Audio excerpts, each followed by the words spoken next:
All right, today we got a little camcorder tech video. We had a customer send in a couple of cams for some repair work.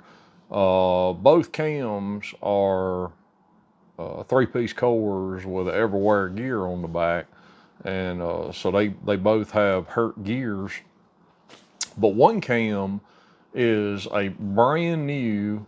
Uh, it was purchased brand new from Reed Cams back but right before they went out of business.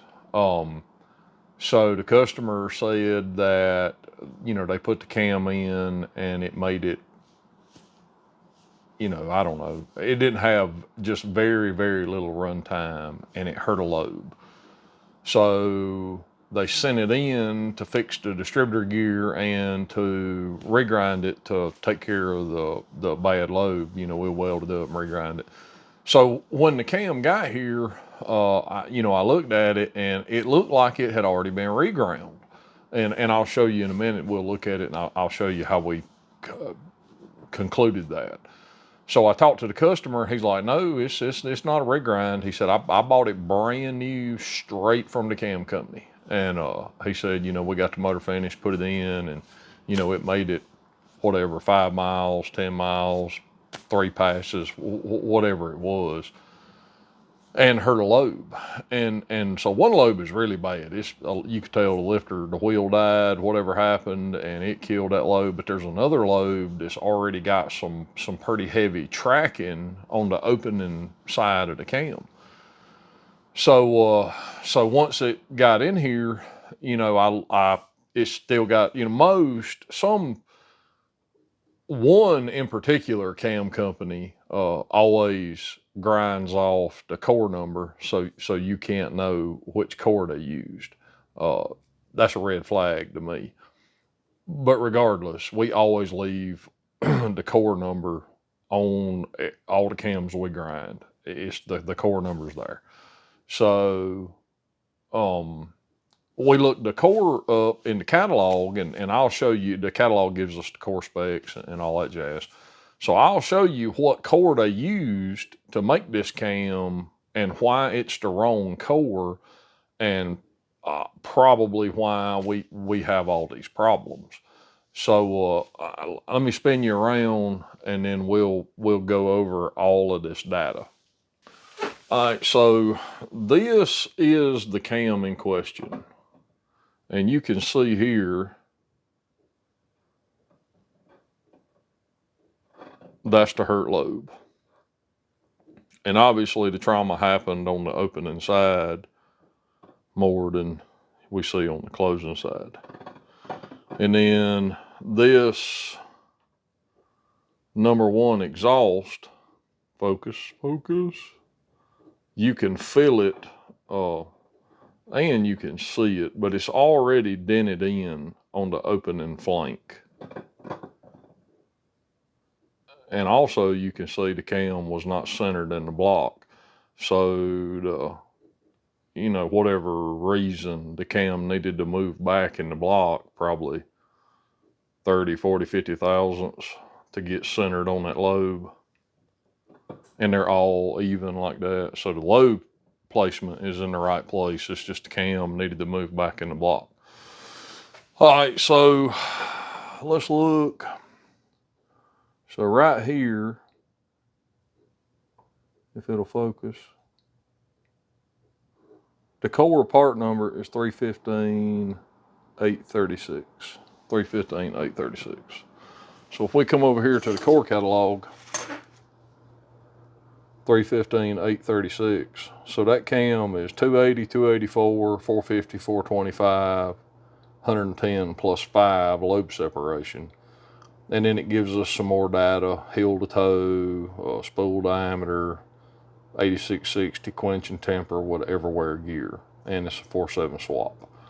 All right, so I run it in the cam doctor, and if we look here, the finished cam is 288, 308 with a 480, basically a 480 lobe lift.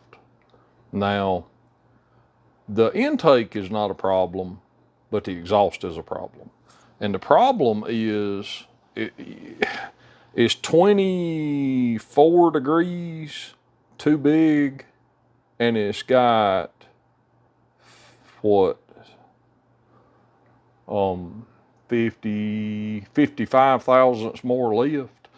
And so what happens is, let me set this down here. So what happens is, and of course we're right in the light.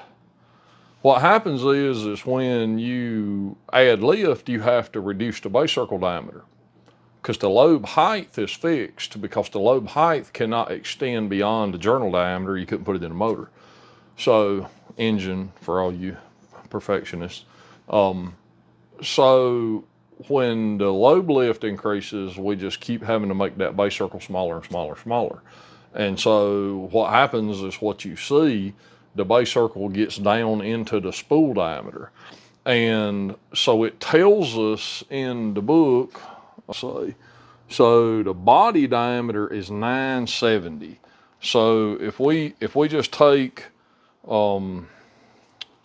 if we can here, let me see. Yeah.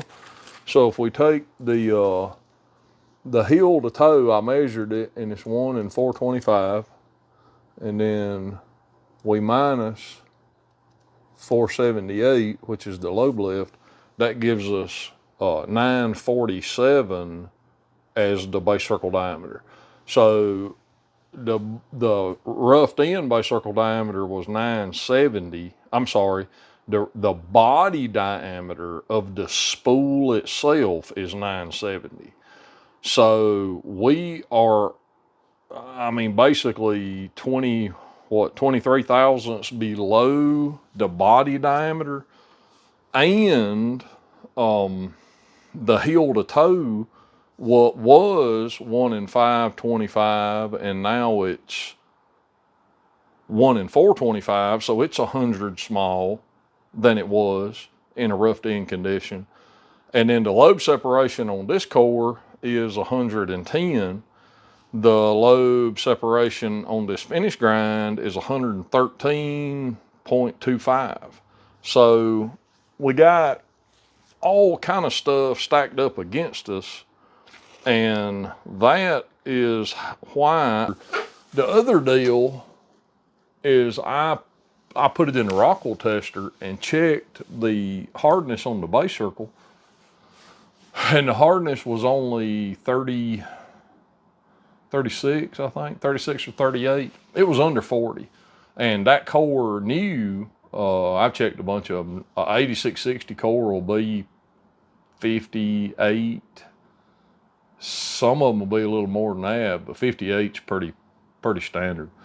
So pretty much the heat treat's gone. We have got under the heat treat. And I mean, it's really just, it's not worth fixing. At this point, it's just not worth fixing.